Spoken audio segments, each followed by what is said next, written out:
Hey guys, so this is part 2 of my Throwback Thursday junior year video. So if you haven't seen the first part, feel free to check that out. This part will probably make more sense if you watch that first. So let's just jump right back into what I was talking about in the last one. So we left off with that whole fight, blow up between me and my parents.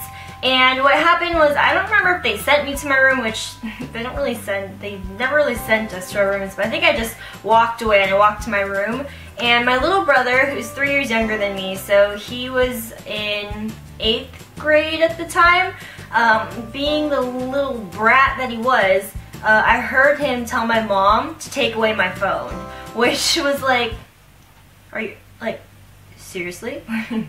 Little 12-year-old, seriously? And being my mom, she listened to him and she took away my phone. So I was still in this state of shock. I was like shaky. I felt so cold and just like I had no idea what to do, what was gonna happen next, like what, I was just like, I can't deal with this. At this point I wasn't driving it. I didn't get my license until my senior year of high school, and so I used my brother's phone. I like snuck into their room and I texted my friend from his phone and I was like, hey, I can't remember what I said, but I was like, I'm coming over and I don't know what's happening. So I walked all the way to her house, which it's not really far, but it's actually kind of far. Like it took me like at least half an hour to walk there. So I remember I was just like, I can't believe I'm doing this, but I need to get out of here. Like I can't be here. So I packed a bag, like, and I left, and it was just like the strangest thing for me, but I had to do it. So I got to her house, and I told her what happened. She was like, do you need to stay here? And I was like, yeah, I think I need to. And so her mom, I believe, called my mom to tell my mom that I was okay, and I'm sure that made my mom even more angry. So I stayed overnight, went to school the next day with my friend, and we had dance practice, and then she dropped me off and she's like, are you going to be okay? I was like, I don't know. I was terrified going home because I didn't know what to expect. I mean, I essentially ran away, like, in the safest way possible. I was like, oh my god, my mom was home, my mom was the only one home, and I was just like, I'm gonna die. Like, if you don't see me tomorrow, like, send help, because I will likely be in grave danger, Kim. Not really, but kind of. So I remember going into my house and just, God, being terrified. And I went to my room. My mom was in my room packing up my stuff. And I looked at my wall and I noticed that my homecoming poster was not on my wall anymore because it had my name and my date's name, the guy who my mom didn't like. And I was just like, really? Like, how mature are we, really? And she said, what are you doing here? And I think I said I came home. And at that point, my heart was pounding so hard. Like, I honestly thought I was going to pass out. And she said, why? And I was just like, I came home. And then she was like, if you ever leave again, don't come back. And you know what? Looking back on this, I can understand her being angry at me, and I can understand her wanting to take out her frustration on me, but at no point in time should a parent ever say that to a child, especially when, like, she knew where I was, like, from the time maybe like an hour or two she didn't know where I was, but like, and whose fault is that, Mom? You took my cell phone. Like, I couldn't tell anyone anyway. The rest, I can't even remember when this happened during my junior year, but I remember the rest of the year and several years after that. Even now, home is not exactly a thing for me. It's like a house. It's a living arrangement. It's a living situation. My parents are around, and my brothers are my brothers, but family has taken on a very different meaning to me, and I did not feel safe in that house. I did not feel welcome. I absolutely did not feel loved or comfortable at any point in time for months after that happened. And my dad, I guess you could say, forgave me the quickest, I guess. and we eventually got back to normal. My mom and I, it took several years after that. I mean, a couple of years after I graduated, I was done with her again. I was like, that's it, I'm never gonna speak to her again. Like, I went to my dad like bawling. Like, I don't cry that much, so it was like a very traumatic experience, and it has tainted our relationship since then. And I'm someone who, I will forgive, but I won't forget, and this is something I absolutely will never forget, because it was like during my formative years, and I feel like my voice is shaky right now. I didn't have anybody to turn to. I was always a very introverted person, and this just like solidified that, and it made me like turn into myself. And this is where I've always said that dance was an outlet for me. It was after this that it became even more so. I was just so angry and so shut off, and besides the fact that I didn't have a phone, I was like cut off from everything. I was not allowed to go on the computer, like no internet access. I was not allowed to watch TV. The only places I was allowed to go to were to school, dance, and home.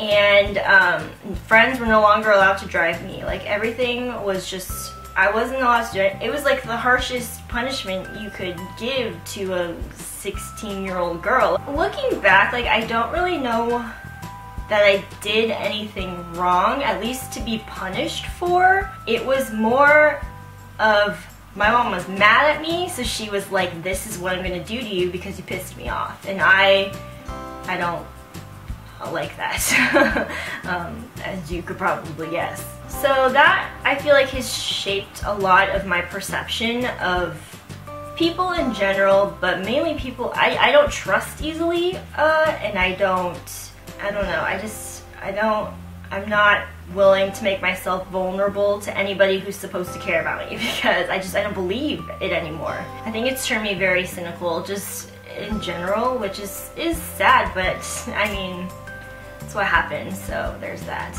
I remember even years after that, I always felt like I had to look over my shoulder, because something I didn't mention was that I wasn't allowed to close my bedroom door anymore. Like, first of all, it's not like I could ever escape out of my windows. Like, I don't have those kind of windows, and I didn't have a cell phone, I didn't have a computer, so it's like, what could I possibly be doing that I can't even have my door closed anymore? It was bad. And even after that, when I was allowed to have my door closed, like, my mom would just like push my door open and like look in, and like, I'm not even doing anything, like, relax, Jesus, like, it was bad. It was just, I hate talking about this. Alright, so moving on to the rest of the year, something else that happened during APs, like around that time. So my birthday's at the end of April, and my grandpa's birthday is my birthday, it's April 21st, and they went to Vegas at the end of April, and when they came, my grandpa and my grandma, and when they came back, my grandma became unresponsive, and she had a seizure, she went into a coma, she was in the hospital for several days. The doctors told us that they didn't know if she was ever going to be the same again. They didn't know if she was ever going to be able to talk. They just didn't know.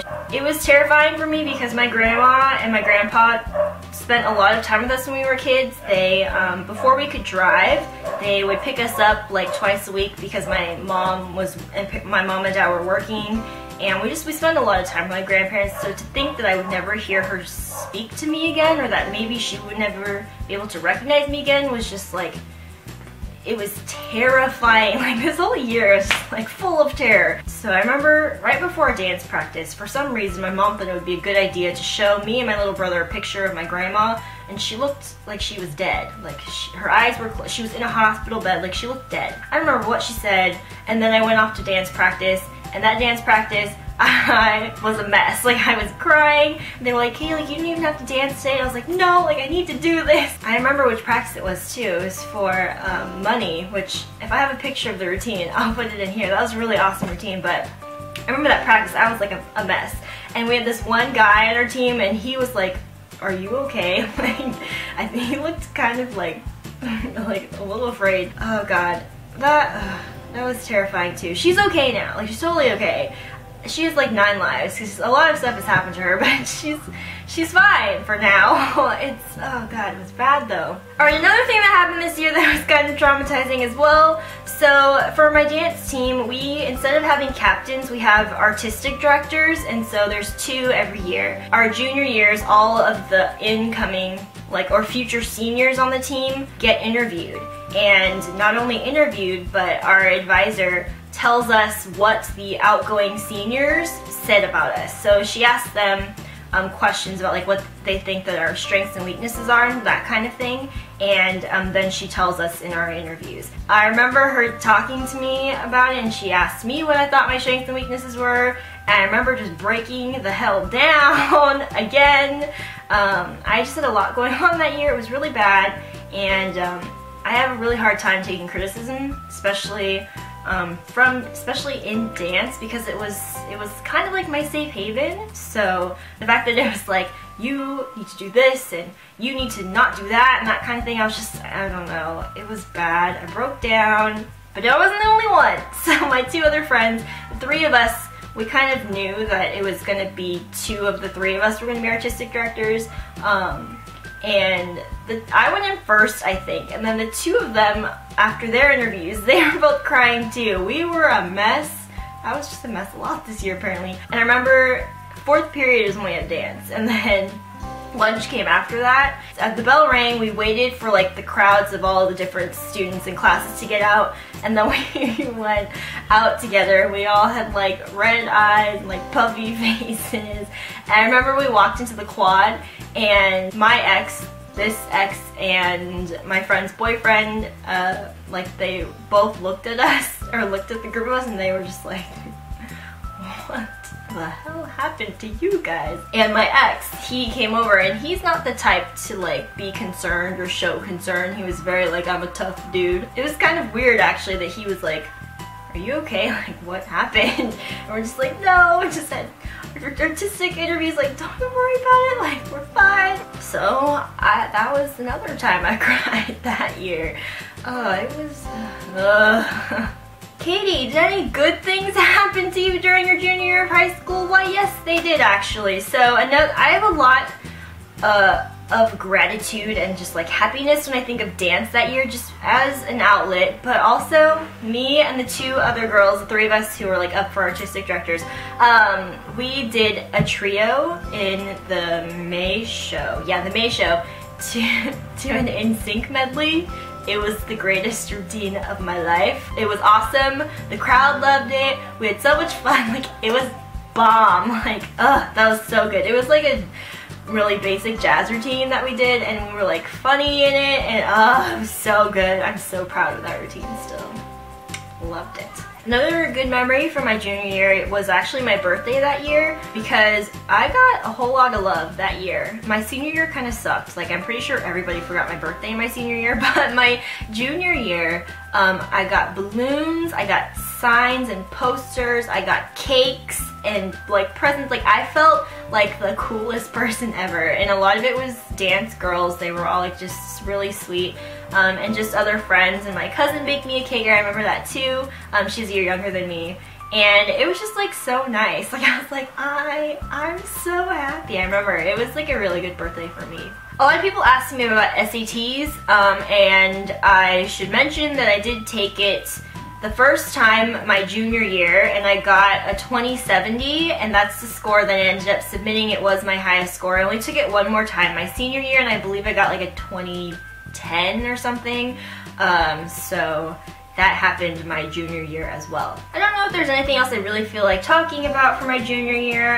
It was the worst year for me, but also the best, as I said.